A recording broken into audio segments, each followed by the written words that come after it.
Hi, I'm back, Aislin of the Gazette, with a video explaining one aspect or another of cartooning, what it is I do. I'm the ultimate baseball fan, and we're in for a bittersweet weekend coming up with the Blue Jays and Red Sox playing in town. Sweet because it's so nice to have baseball back. Bitter because we no longer have a major league franchise in Montreal. Some historical context here.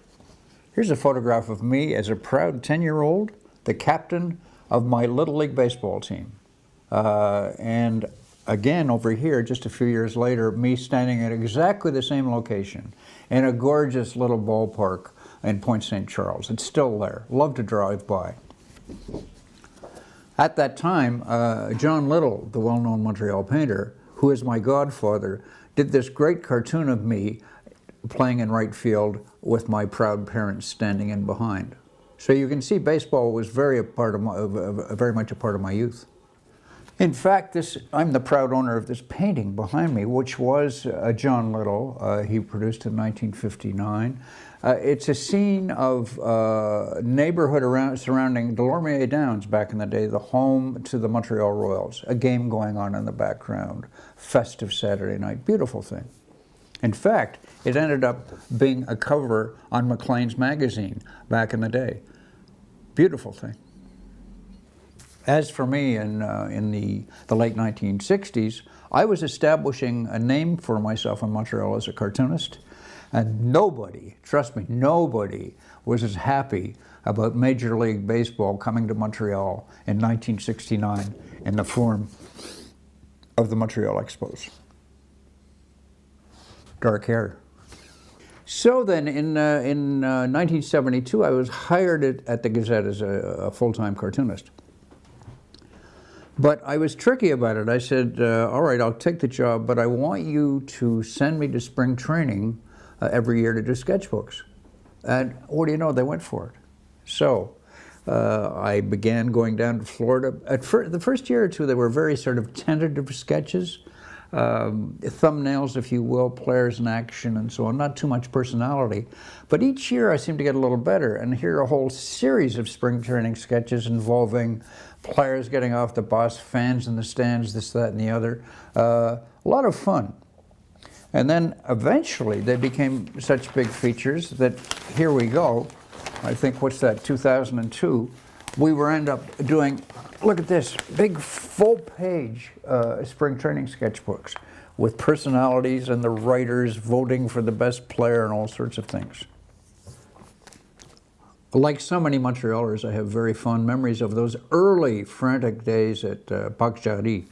Jim Fanning was the general manager and indeed became the spirit of the Expos in the long run. But here he is trying to figure out a roster with chickens and mustard bottles and all kinds of things with Gene Mock, the manager at the time. Jim Fanning became a good friend. I discovered that he was a frustrated cartoonist and he loved to watch me draw. Also, at that time at Parc Jarry, there was an emerging superstar, Steve Rogers, who became a very dependable pitcher. So I did this character of Steve Rogers throwing a fastball. But along with him was another famous, notorious character at Parc Jarry, the peanut vendor, the guy who could throw a bag of peanuts 60 feet in a perfect strike. By 1979, after the move to the Olympic Stadium, the team actually became quite the contender through 79, 1980. And that's when we came upon the idea of doing full pages in the Gazette of all of the Expo players, including the bus squad and all kinds of things. Hugely popular, these things. And people remembered them. They'd always walk up to me and say, do you remember those full pages you did? As a result of that, we reissued a full page of the old-time Expo stars a couple of years ago, and I colorized them. And again, we put these on sale and raised a terrific amount of money for charities in Montreal. By this time, I'd become good friends with a couple of the ball players, particularly the spaceman, Bill Lee. Here's a photo that probably management didn't want released. Bill and I drinking in the basement of a bar, a very popular bar on Crescent Street back in the day. Those were different times. So I began with my caricatures having the ball players sign them. So I have this terrific collection now of a cartoon of Bill Lee with his cryptic signature. Warren Cromartie is another one. Gary Carter. Even superfan Donald Sutherland, who was always out at the Big O on the third base line, and I had him sign this cartoon. And there were a whole array of other interesting characters at the time, Ellis Valentine, Tim Raines, Andre Dawson, even the Bus Squad. A magic year for Montreal was 1982. We hosted the All-Star Game. We were legitimate. We were part of the big leagues. Great event. And the organizers came to me and asked me would I draw my favorite all-time baseball players in both leagues, National League and American League. So I put this whole array together. God, it was fun to do this. And also consulting people on who might be the best person at third base, all of that. And we published it in the program, but without the players' names. So it was up to the readers to try and identify and puzzle over who these different individuals were. A lot of fun. That led to a lot of work in North America for me. Not only was I established now as a political cartoonist, but I was gaining a name as a sports cartoonist.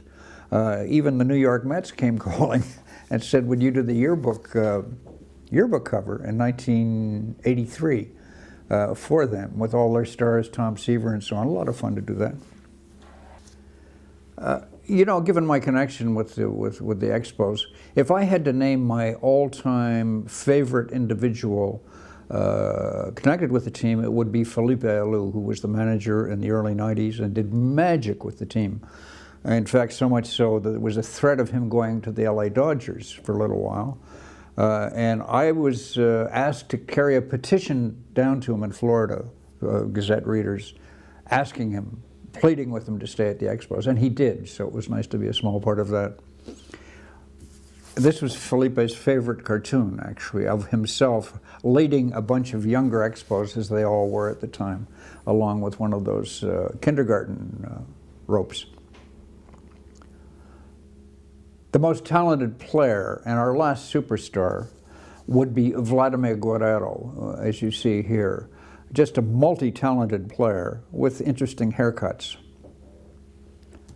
But that was the end of it, unfortunately, with Vlad. Then along came this character, Jeffrey Loria. At first, well greeted, we thought he was going to be the savior of the team, but he diddled and daddled and pulled strange kind of deals with other owners, ended up owning the team, folding it, and moving it out of town. He's still not a very popular individual here in Montreal. Danny Coderre is an exceptional individual in terms of his love of baseball. I suspect he loves it as much as I do. Let's hope he can build that field of dreams and get baseball back to Montreal. I'd like to close with a favorite anecdote. A number of years ago, I discovered in the handbook for the Baseball Writers Association of North America that each major league newspaper was allowed one cartoonist as a member of the association, meaning that after being a member for 10 years, you could vote for the Hall of Fame. Well, I applied, and I was accepted as a member, I suppose because I got so many sports cartoons on the editorial page. And what do you know? Applied in 1981. In 1991, I got to vote for the first time for the Baseball Hall of Fame in Cooperstown. And guess who was on the ballot for the first time? The famous Canadian pitcher, Fergie Jenkins. I voted for him. He got in by one vote. My vote. Enjoy the weekend.